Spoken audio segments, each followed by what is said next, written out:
Vamos a continuar o a terminar nuestro estudio.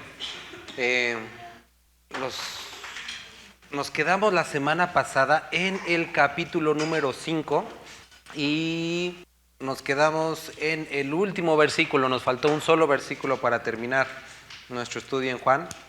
Y nada más para que podamos recordar, espero que para este punto ya todos puedan tener la idea, ya la hemos repetido muchas veces, pero uno de los propósitos de Juan, al escribir la carta de Juan, fue que cada uno de nosotros pudiéramos no solamente escuchar o conocer de una manera lejana, sino que a través de estas palabras pudiéramos experimentar, versículo 1, la luz de Dios, versículo 2, nuevamente experimentar la luz de Dios, capítulo 3 y capítulo 4 experimentar su amor y capítulo número 5 experimentar su vida. Juan quería que fuera algo como real para nosotros, que no fuera como un conjunto de prácticas, sino que se volviera algo como auténtico. Ahora, el último versículo pareciera que como que se sale totalmente de contexto porque viene hablando acerca del amor, del conocer la vida eterna y termina diciendo, hijitos, y nunca no había tratado el tema para nada. Dice, hijitos, guardaos de los ídolos, amén. Y ahí acaba, ¿no? Ahora tenemos que recordar qué es lo que está sucediendo, cuál es el contexto del libro. Lo repite, ya lo hablamos mucho, Judas lo dice, Juan lo repite en varias ocasiones, que había una filosofía dentro, una forma de pensamiento que se había infiltrado dentro del cristianismo y era, ¿se acuerdan cuál ya dijimos mucho? El gnosticismo, exactamente. Y esta filosofía que no era una filosofía, pero que se introdujo dentro del pensamiento cristiano, lo que llevaba o muchas de sus implicaciones tenían que ver con el intelectualismo, tenía que ver con un conocimiento secreto, con la falta o con la imposibilidad de conocer verdaderamente a Dios. Y Juan está hablando acerca de esto. Ahora, nada más me gustaría que pudiéramos recordar esta porción. Leímos en el capítulo 2, dice con las mismas palabras, hijitos, ya es el último tiempo. Y según vosotros oísteis que el anticristo viene, así ahora han surgido muchos anticristos. Y hablamos que eran personas que habían sido o estaban bajo la influencia de este tipo de filosofías. Salieron de nosotros, pero no eran de nosotros. Pero, versículo 20, vosotros tenéis la unción del santo y conocéis todas las cosas. Y aquí estuvimos hablando que describía a aquellos que habían rechazado o ponían a un lado la importancia acerca de la iglesia, de la fe, de la palabra, etc. Ahora, nuevamente regreso al versículo 21, el último del capítulo 4. Dice, hijitos, guardaos de los ídolos. Amén. Entonces, Juan quería que nosotros pudiéramos, después de todo eso, pensar, bueno, ¿qué onda? ¿Por qué los ídolos? O sea, ¿qué tuvo que ver todo esto? Ahora, si recordamos algo de lo que nos escribe Pablo en Corintios, algo de lo que también podemos leer en el Antiguo Testamento, es que lo que la idolatría produce es esclavitud. Ahora, si nosotros hemos de experimentar la vida, lo contrario a poder vivir verdaderamente libres es obviamente la esclavitud. Ahora, una persona que cree en Dios, ¿podría volverse a los ídolos? Y la respuesta como, a lo mejor algunos dicen, no, pues no, los que creen verdaderamente en Dios no se vuelven a los ídolos. Pero la idolatría o el volverse a los ídolos es un camino muy seductor para algunos que quieren comprender o entender o hacer más terrenal a Dios. Me gustaría que hoy pudiéramos ver algunos casos. Vamos a estar en Jueces, pero me gustaría que pudieran recordar qué es lo que sucede con el pueblo de Dios cuando llegan al Éxodo capítulo 33. Ellos salieron de Egipto. ¿Qué pasó cuando salieron de Egipto? ¿Cuál fue el primer milagro? ¿Se acuerdan? Se abrieron las aguas. Después, ¿qué pasó? Bueno, antes de las aguas, acuérdense, la columna de fuego de noche, la nube de día. Se abren las aguas, el maná, el agua, las codornices, y después de todo eso Dicen, Aarón, haznos un becerro de oro, porque no sabemos qué haya pasado con Moisés y no sabemos mucho qué onda con Dios. Entonces Moisés les hace un becerro de oro y les dice, Israel, aquí tus dioses que te sacaron de Egipto. Y todos sabían que eso no era cierto, pero muchos de ellos deseaban algo mucho más terrenal, algo que fuera más fácil de comprender. Ahora vamos a ver un ejemplo en Jueces, y espero que hoy pueda quedarnos claro este concepto. Vamos a ver este capítulo a mucho mayor profundidad cuando terminemos nuestro estudio en el libro de Jueces, porque es el último o de los últimos capítulos de Jueces. Y vamos a ir al capítulo número 17. Es un relato bastante interesante. Ahora, ¿de qué pueblo estamos hablando aquí en el libro de Jueces? Del pueblo de Dios. Y su Dios era, pues Dios, ¿no? Jehová. Entonces, como que sea que lo normal fuera que adoraran a Jehová, a Dios, ¿no? Ok. Hubo un hombre en el monte de Efraín que se llamaba Micaía, el cual dijo a su madre, mamá, ¿te acuerdas de los 1100 ciclos de plata que te fueron hurtados? Acerca de los cuales maldijiste y de los cuales me hablaste. ¿Te acuerdas de los... ¿Cuántos dice que son? 1100 ciclos. Ahora, el como salario promedio de una persona al año eran 100 ciclos de plata. Si estamos hablando de 1100 ciclos, ¿cuántos años? No. O sea, si son 10 ciclos de plata por año, ¿cuántos son 1100 ciclos? ¿Cuántos años? ¿100? 110 años. Entonces, a la mamá se le pierde el equivalente a 110 años de salario. Y le dice su hijo, oye, ¿te acuerdas de los cantidad que perdiste y que te la pasaste maldiciendo y que te enojaste? Yo te lo robé, ¿no? Un hijo muy honesto. Y dice, yo te lo robé. De los cuales me hablaste aquí, el dinero estaba en mi poder, yo lo tomé. Entonces la madre le dijo, no sé, ¿qué le dijo? Bendito seas de Jehová, hijo mío. Y empezamos a ver que era una familia medio rara, ¿no? Entonces le dice, qué bendición que lo dijiste o que lo tenías. Y él devolvió los 1100 ciclos de plata a su madre. Y su madre dijo, en verdad he dedicado el dinero a Jehová. Y decimos, bueno, una buena mujer dedicó el dinero a Jehová. ¿Pero para qué? Para hacer una imagen de talla y una de fundición. Ahora pues, y empezamos a ver que esta historia está medio rara. Vemos un hijo que le roba a su mamá, una mamá que se alegra porque se lo devuelven y no le dice nada realmente, sino lo bendice. Y después le dice, este dinero estaba dedicado a Dios para hacer ídolos. O sea, es una familia como rara, ¿no? Idólatra. Ahora, este dinero lo dedicaron a Jehová y se lo devuelve para hacer una imagen de fundición y una imagen de talla.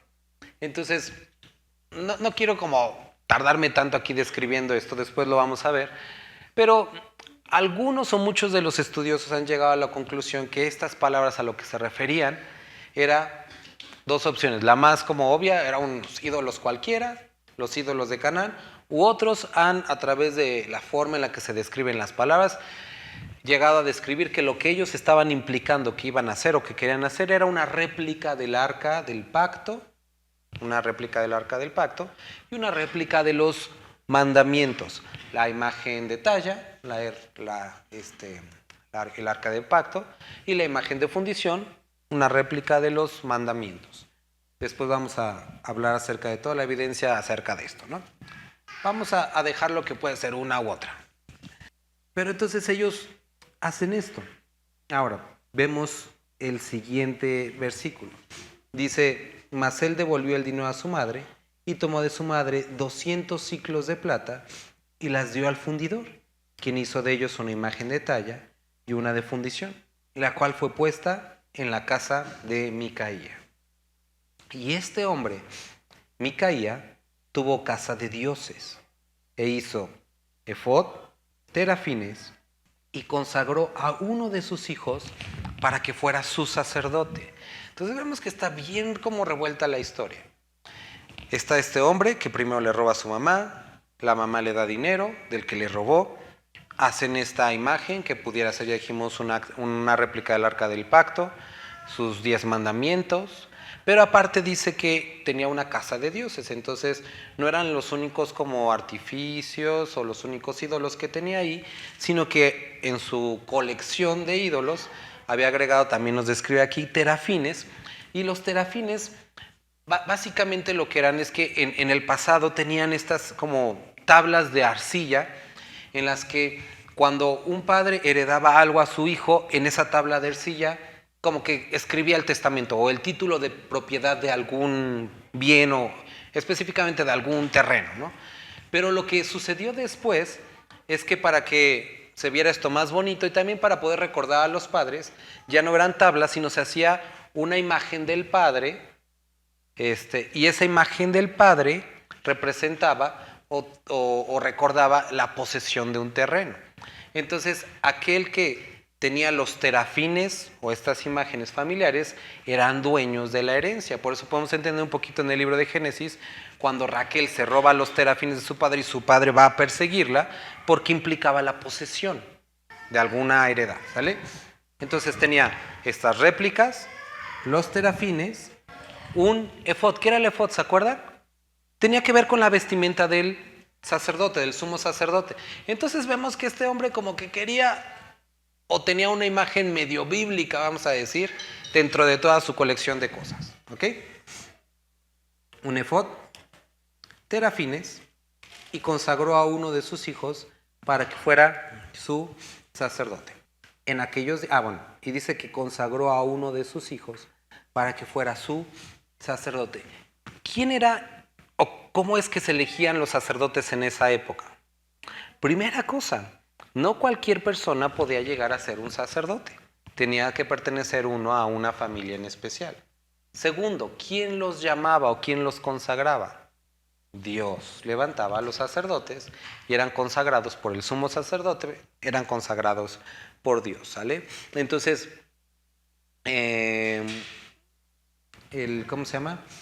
Vemos a este hombre que tenía su réplica del Arca del Pacto, su réplica de los 10 mandamientos, tenía su vestimenta de los sacerdotes, tenía sus terafines familiares, que eran títulos de propiedad, pero al mismo tiempo eran ídolos, y consagró, o él dijo, a mí me gusta mi hijo mayor para sacerdote, él va a ser el sacerdote saltándose todas las de la ley. O sea, no importa lo que Dios diga, no importa que sea la familia, a mí se me hace que mi hijo sabe de la Biblia y lo voy a hacer pastor. Entonces lo puso ahí. Ok, ya tenía su sacerdote. En aquellos días, y aquí nos da ¿por qué? Una situación que se repite en casi todos los capítulos de Jueces.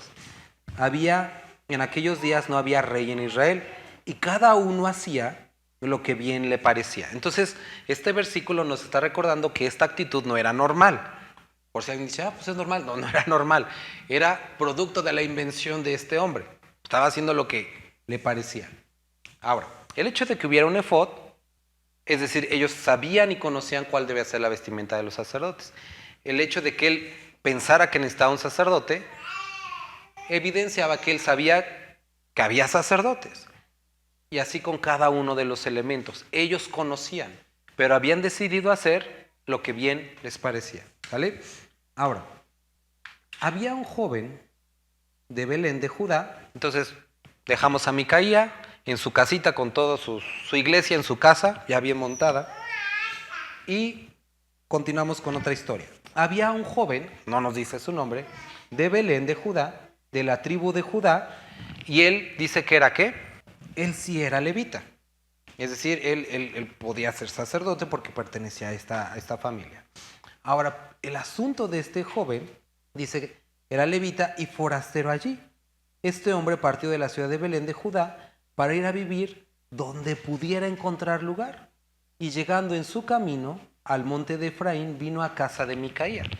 Los levitas tenían ciudades establecidas porque ellos tenían que vivir cerca del templo porque servían en el templo.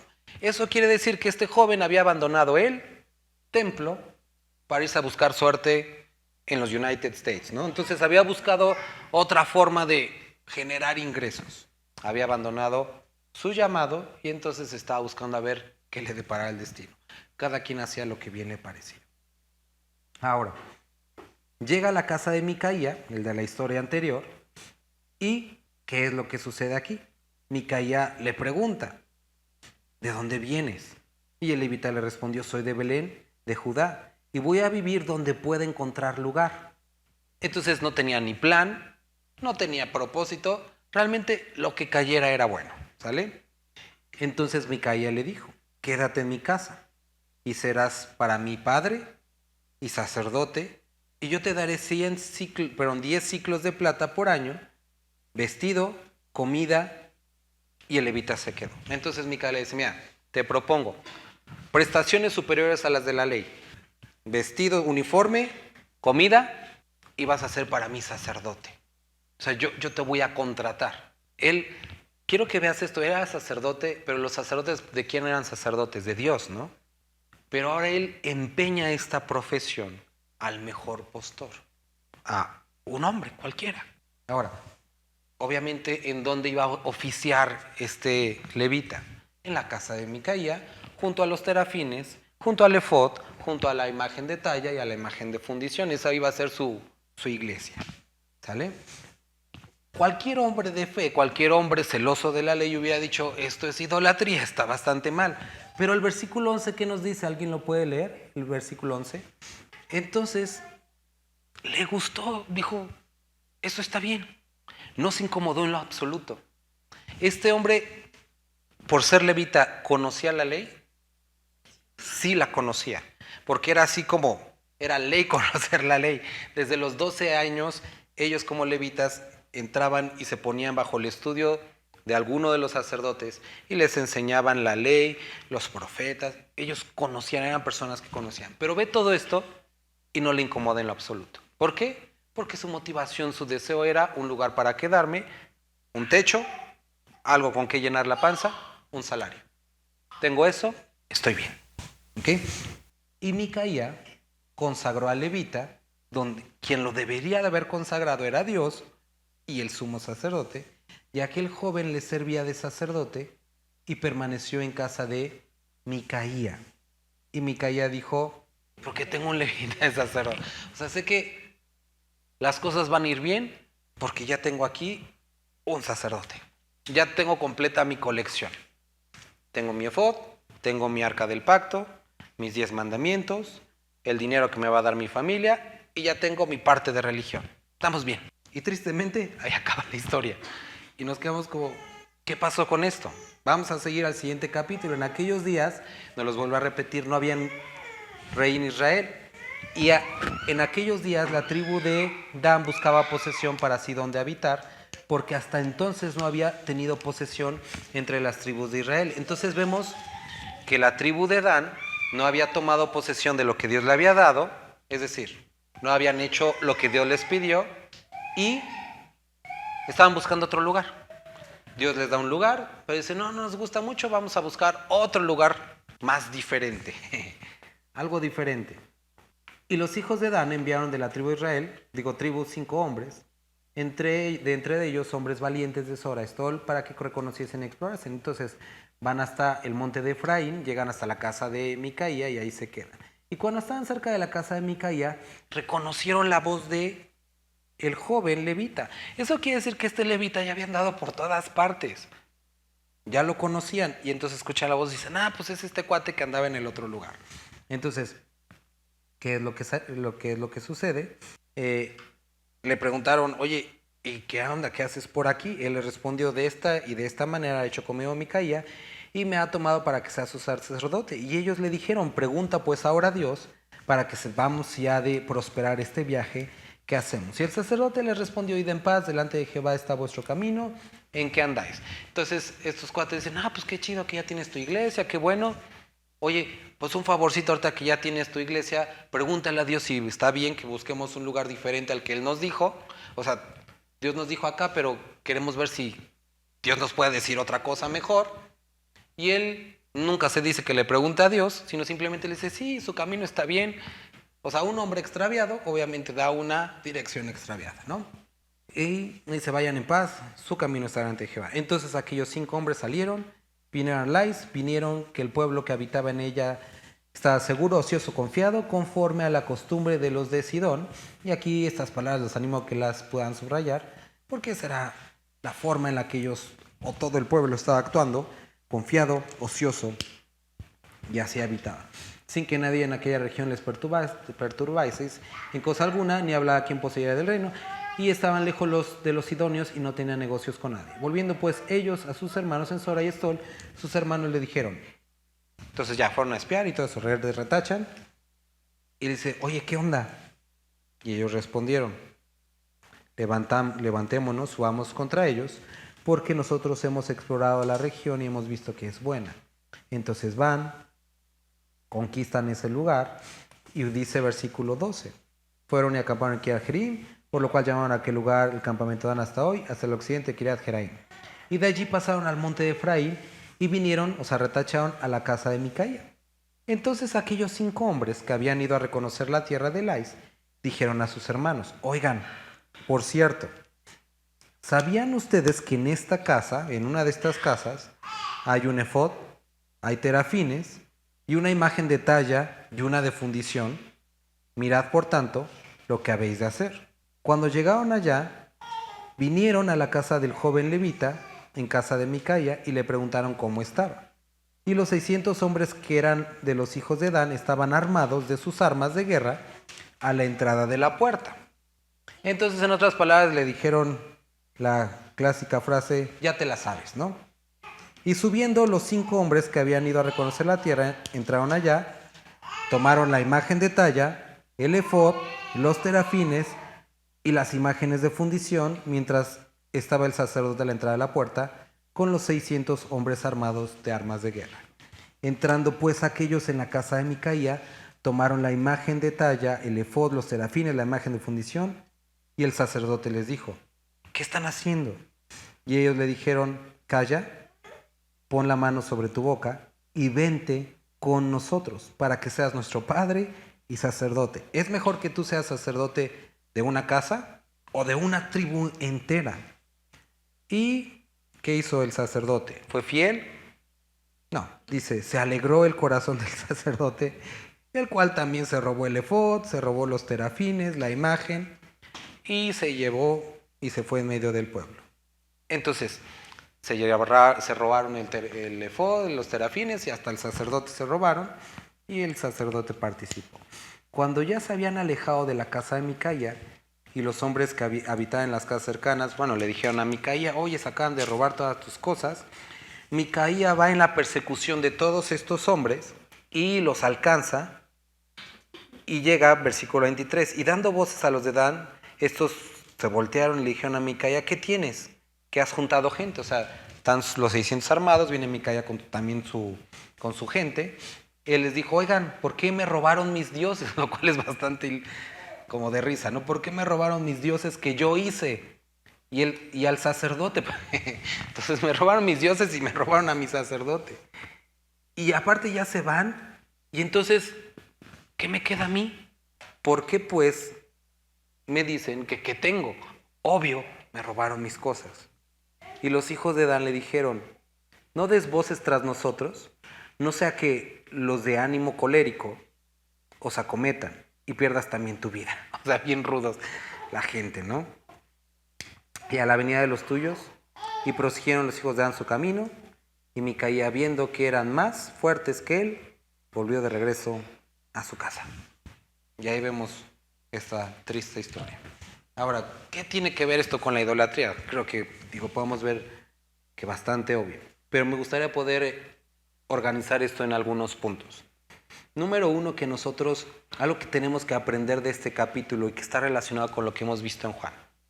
El camino de este hombre de alejarse cada vez más y más de Dios, por lo menos en este capítulo podemos ver que inicia con una religión, con una adoración conveniente. ¿En dónde hace su casa? Espérenme tantito, antes de esto. Y llamaron el nombre de aquella ciudad Dan conforme al nombre de Dan, su padre, hijo de la... Ahorita les digo dónde está. Así tuvieron levantada entre ellos la imagen de talla de Micaía, había que Micaía había hecho todo el tiempo que la casa de Dios estuvo en Silo. Entonces, cuando nosotros vemos la distancia entre Silo, que era donde estaba el tabernáculo, el centro de adoración de Dios, o sea, el real, y donde estaba todo este rollo, vemos que eran unos cuantos kilómetros. O sea, todo el tiempo estuvo cerca la posibilidad de acercarse verdaderamente a Dios. Ok, ahora sí. Primera cosa que quiero que notemos. Una adoración conveniente. Él dijo, ¿por qué voy a ir hasta allá si puedo tener la iglesia en mi casa? Pasó por alto lo que Dios había establecido, el lugar que Dios había establecido, las personas que Dios había establecido. Y él dijo, yo también puedo tener algo así en mi casa. Y quiero que notemos que algo de esto, o mucho de esto, nos describe el libro de Juan. Que si nosotros vamos a experimentar la verdadera luz, el verdadero amor, la verdadera vida, tenemos que ver que no hay asuntos secretos, que Dios es transparente y que ha dejado en su palabra lo que a Él le place. Y muchos de estos gnósticos decían, es que tú no sabes qué es lo que Dios quiere realmente, tienes que juntarte con nosotros. Pero Juan escribe, Dios es luz y no hay tinieblas en Él. Las cosas que Él dijo, las dijo porque Él quiere que sean así. Y nosotros veamos en el capítulo 3 que algo de lo que enseñaban estas personas eran, apártate de la comunión de la iglesia. Y lo que nosotros vemos descrito aquí en la historia de Micaía era esta religión, esta adoración a la medida, algo cómodo. Muchas personas el día de hoy buscan un lugar que esté cerca de su casa para reunirse, lo cual no está mal. Pero en lo que nosotros deberíamos de enfocarnos no es el lugar más cómodo, sino el que esté más cerca de nuestra casa, sino en el lugar en el que esté más cerca de Dios. ¿Y cómo se logra eso? Un lugar en el que se exponga la palabra íntegra. Eso es lo que nosotros necesitamos. Pero muchas personas, y yo lo he visto, muchas personas dicen, bueno, este lugar no se enseña tan bien, pero me queda la vuelta. Entonces comprometen la verdadera verdad de Dios por ahorrarse media hora de transporte. Esto es algo que nosotros tenemos que pensar. Ahora, por otra parte, hay personas que dicen, bueno, no es tanto el problema la distancia, sino lo que busco es algo que sea más agradable para mí, más conveniente para mi familia, en el que mis hijos puedan estar cómodos. No tiene nada de malo que la familia esté cómoda, pero más que comodidad, deberías de buscar un lugar en el que tu espíritu fuera confrontado constantemente, tu carne fuera confrontada y que exista un cambio. Este fue uno de los errores de Micaía. Ahora, ¿qué otra cosa podemos notar aquí? Él, a quien levanta como sumo sacerdote, era su hijo. No nos describe mucho de su hijo, pero lo que sí nos describe es que no era un levita. ¿Eso qué quiere decir? No era una persona preparada ni que tenía nada que ver con Dios. Para poder hablar de parte de Dios, ¿se necesitan estudios en un instituto bíblico? No. Se necesitan cercanía con Dios. Pero la forma en la que actuaban estos hombres nos describe que ellos no tenían esa cercanía. Y estaban eligiendo basado nuevamente en facilidad, conveniencia. Y esto es algo de lo que nos habla Timoteo, que en los postreros tiempos muchos se agolparán o se amontonarán en torno a maestros conforme a su propia concupiscencia, es decir, que les digan lo que ellos desean escuchar, algo que no lastime tanto, algo que sea mucho más cómodo, más digerible. Y esto es el camino, o este es uno de los caminos hacia la idolatría, porque quiero que podamos entender que la idolatría no es únicamente, o no se refiere únicamente a la elaboración de figuras, porque muchos no tienen figuras físicas, pero han puesto ídolos en su corazón y han hecho de la familia, de personas, de pastores, de ministros, de iglesias, de denominaciones, de ministerios, ídolos, del trabajo, de hobbies, y nos podemos dar cuenta nosotros, si somos sinceros, que podemos hacer un ídolo prácticamente de todo. Entonces, ¿cuál es el asunto con la idolatría? Es todo aquello que se interpone entre tú y Dios, o aquello que le das el peso y el valor que únicamente Dios debería de tomar, la importancia que debería tomar. Ahora, lo que estamos viendo también en Juan es que había un grupo de personas que estaban diciendo, esta filosofía de pensamiento es más importante que la fe. La fe es buena, pero la fe más filosofía. Y nosotros encontrábamos este tipo de iglesias en los que decían, sí, es a través de Jesús, pero también tienes que usar este velo, tienes que ponerte este trajecito, tienes que vestirte de esta forma. Y eran reglas y reglas y reglas. Y todo este tipo de constructos religiosos que ponían trabas entre ellos y Dios. Y nosotros podemos ver gran parte de esto también en el día de hoy, en muchas filosofías cristianas, en filosofías carismáticas, en filosofías pentecosteses, en filosofías reformadas, que ponen trabas para que los hombres se acercan a Dios y que anteponen la verdad de Dios y la simpleza de la Escritura, reglas y costumbres humanas. Y que se ven muy como, por ejemplo, toda esta onda de los neoreformados es muy de moda entre los muy jóvenes. O sea, ya cualquier joven que ves, yo soy reformado, yo soy calvinista, y muchos de ellos ni siquiera entienden que es parte de una filosofía cristiana, que no tiene que ver con la fe, tiene que ver con reglas de hombres. Entonces, una iglesia, una fe a la medida, conveniente. Después vemos la siguiente parte que quiero que notemos, es que no solamente fue conveniente, no simplemente levantó o puso a un sacerdote o una persona a su medida, sino que lo que hizo es disfrazarlo, maquillarlo con asuntos bíblicos. Y porque tenía algunos asuntos bíblicos, tendría que ser bíblico. Tenemos nuestra arca del pacto, entonces ya es como cristiano. Tenemos la ley, ya es como cristiano. Tenemos hasta un efod. Y muchos piensan que porque ponemos un pececito en nuestro auto, o porque nos decimos cristianos, somos cristianos. O porque vamos a una iglesia de cristianos, somos cristianos. Y la cosa no es esa. La cercanía o la relación con Dios la establece nuestro acercamiento a Cristo. Justificados pues, tenemos paz para con Dios por medio de Jesucristo. Cuando nosotros a través de Jesucristo nos acercamos a Dios, entonces es que tenemos nueva vida. La vida no nos las da un pastor, la vida no nos las da una iglesia, la vida no nos las da un ministerio, ni una filosofía. Nos las da nuestro acercamiento a Cristo. Pero muchas veces queremos justificar nuestra religiosidad colgándonos artefactos o artificios religiosos y pensando que eso es cristianismo. Y eso no es así. Esto no es así. Tenemos que tener mucho cuidado porque esto es idolatría.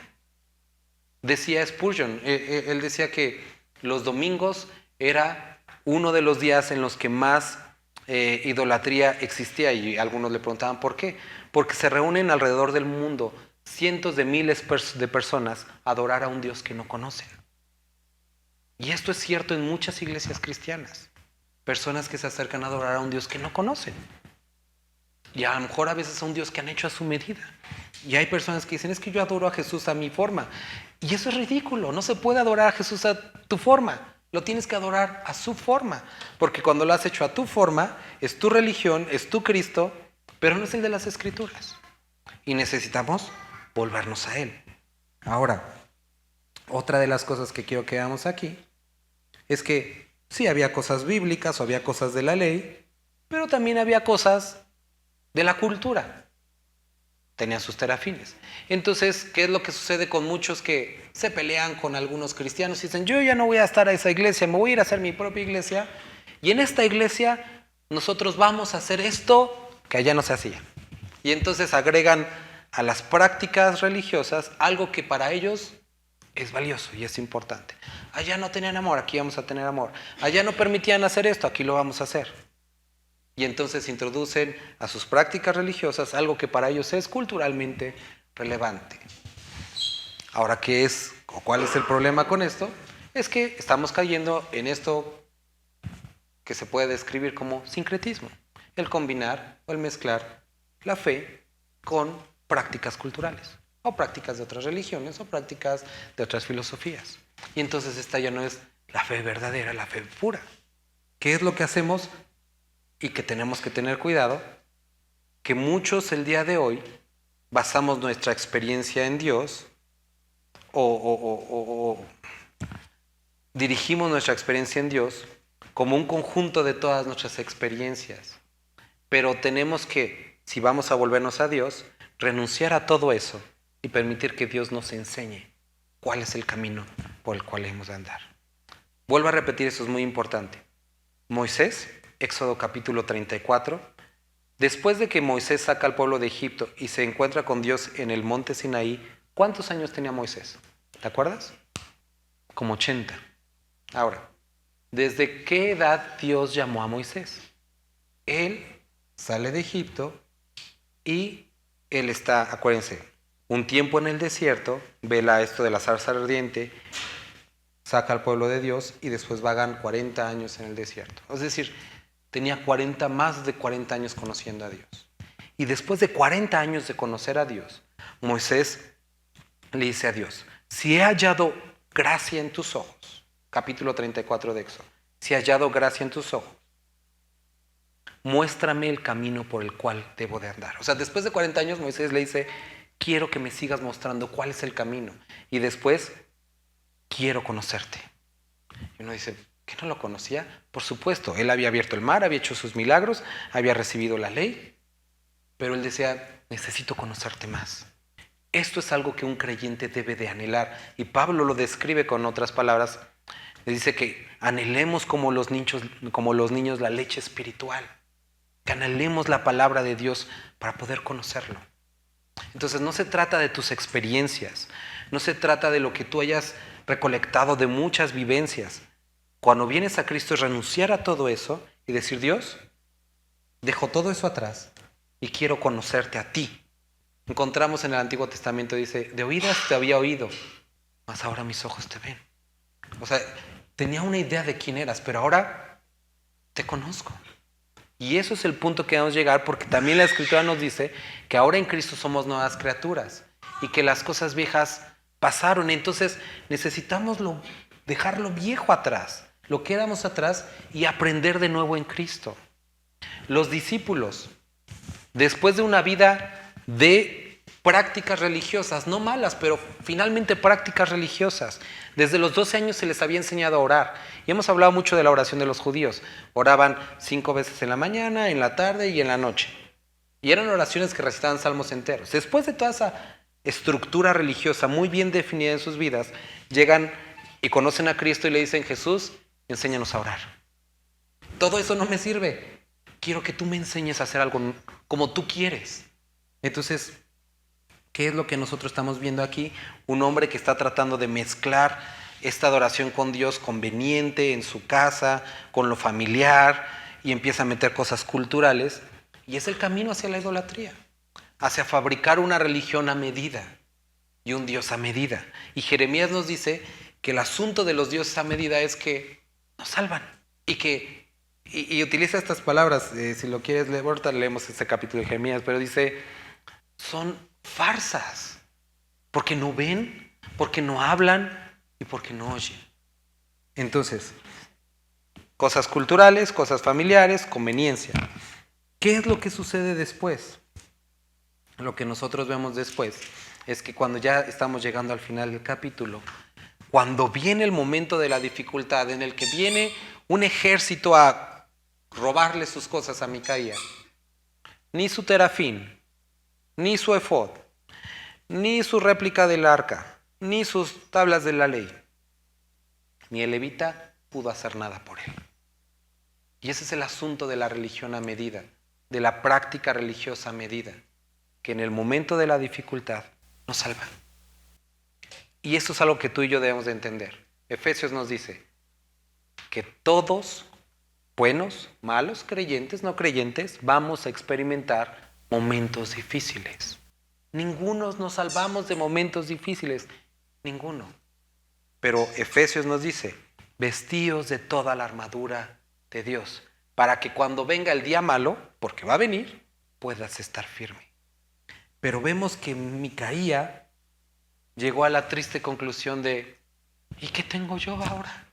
Y así podemos sentirnos. Y ese es el problema con muchos que han creado una religión a medida, que llega el momento difícil y que sus ídolos o esta versión del cristianismo en su mente les falla y dicen, Dios no me cumplió. Pero ¿de qué Dios estás hablando si nunca te sometiste a Él? Adorabas como querías, te acercabas como querías, nunca te rendiste a Él. Y ahora en el momento de la dificultad, ¿quieres que te salve? Hemos creado cosas a medida. Y quiero que nosotros el día de hoy podamos reflexionar con Dios, porque podríamos decir, ay, sí, esa persona, pero ¿en qué áreas de nuestra vida hemos hecho una adoración a medida, una fe a medida, en la que Dios no lo ha pedido así? Dios no lo ha pedido así y nosotros hemos creado algo porque nos resulta más conveniente. Y última parte, que aquí me gustaría que viéramos, es que así, versículo 31, así tuvieron levantada entre ellos la imagen de talla que Micaía había hecho todo el tiempo que la casa de Dios estuvo en Silo. Dios siempre estuvo cerca, pero ellos prefirieron la imagen de talla. Y esto es un recordatorio para todos nosotros. Muchas veces nosotros podemos justificar y decir, bueno, es que hago esto porque no hay otra. No, Dios nunca ha estado lejos. Y ese es el asunto con Dios desde Génesis hasta el día de hoy. Dios siempre ha querido estar contigo. Dios siempre ha hecho todo el intento, todo lo que está a su alcance, ha puesto, incluso te ha cerrado puertas, está acorralado para vuélvete a mí. Lo leemos en Jeremías, lo leemos en Isaías. Dios diciendo, ¿y quién irá? ¿Quién le hablará por nosotros? Dios quería acercarse. Lo leemos en Jeremías diciendo que la voluntad de Dios es que el impío no se pierda o muera en su impiedad, sino que se acerque. Nosotros podemos leer en el Nuevo Testamento que la voluntad, que el deseo de Dios es que nadie se pierda, mas tengan vida eterna. Porque de tal manera amó Dios al mundo y una y otra vez vemos la intención de Dios de acercarse al hombre, de acercarse a la mujer. Pero puedes elegir entre tu religión a medida o la verdadera fe. Un asunto nada más para terminar. Éxodo 33. Moisés le dice, quiero ver tu gloria, quiero verte, quiero estar en tu presencia. Versículo 20 del versículo 33, ¿alguien lo puede leer? Muchos nos gustaría o les gustaría acercarse a Dios, pero hay algo en nosotros que sabe que el precio de acercarse a Dios es la muerte y no estás dispuesto a morir. Y esto sigue siendo lo mismo el día de hoy. El precio de acercarte verdaderamente a Dios es la muerte. ¿Por qué crees que Jesús dijo, el que quiera venir en pos de mí, muera a sí mismo? Tienes que morir. ¿Quieres ver la gloria de Dios? Tienes que morir. Y es un costo que muchos no quieren pagar. Y por eso es más fácil los ídolos, porque no requieren nada de ti, porque tú los controlas a ellos. Y te aterra que alguien te controle a ti. Te aterra someterte a alguien. Eso nos aterra. Si quieres ver la gloria de Dios, si quieres conocer al Dios verdadero, el precio es tu vida. Ahora, te lo adelanto, las cosas no se quedan ahí. Porque cuando te presentas delante de Dios y tienes que morir a tu vieja vida y mueres a tu vieja vida, Él te da una vida nueva, diferente, transformada, en la que puedes disfrutar ahora de su presencia y servirle. Entonces, queridos hermanos, si hemos de experimentar la verdadera vida, el verdadero amor, la verdadera luz de Dios, tenemos que huir de la idolatría. ¿Y qué es lo que requiere de nosotros esto? Morir a nosotros mismos. La idolatría es más sencilla. La religión a medida es más sencilla. Pero si quieres verdaderamente experimentar a Dios, tienes que morir. Vamos a orar. Padre, te damos muchas gracias por la oportunidad de haber estudiado este capítulo, esta carta a Dios. Quiero rogar que los que estamos el día de hoy aquí y todos mis hermanos que estuvieron a lo largo de estas semanas también leyendo, yendo a través de estos capítulos, Padre, que traigas esta convicción completa, total, de la necesidad de acercarnos a ti, no importando el costo, porque en ti estamos seguros. Porque a pesar de que perdamos la vida, en ti la ganamos. Cristo, tú decías que el que quiera ganar su vida la perderá, pero que el que pierda la vida por causa de mí, la ganará, Señor. Y el día de hoy te ruego por aquellos de mis hermanos que en áreas han cedido a esta falsa religión, a esa falsa adoración, Señor. Convéncelos, Padre. Y si alguno aún pudiera estar en la condición de que nunca ha entregado su vida a ti, Señor, que el día de hoy pueda tener esa convicción, esa certeza de que es necesario dejar todo atrás y seguirte, Padre. Te agradecemos y te bendecimos por tu amor y misericordia. Bendito eres, Padre Celestial. Amén.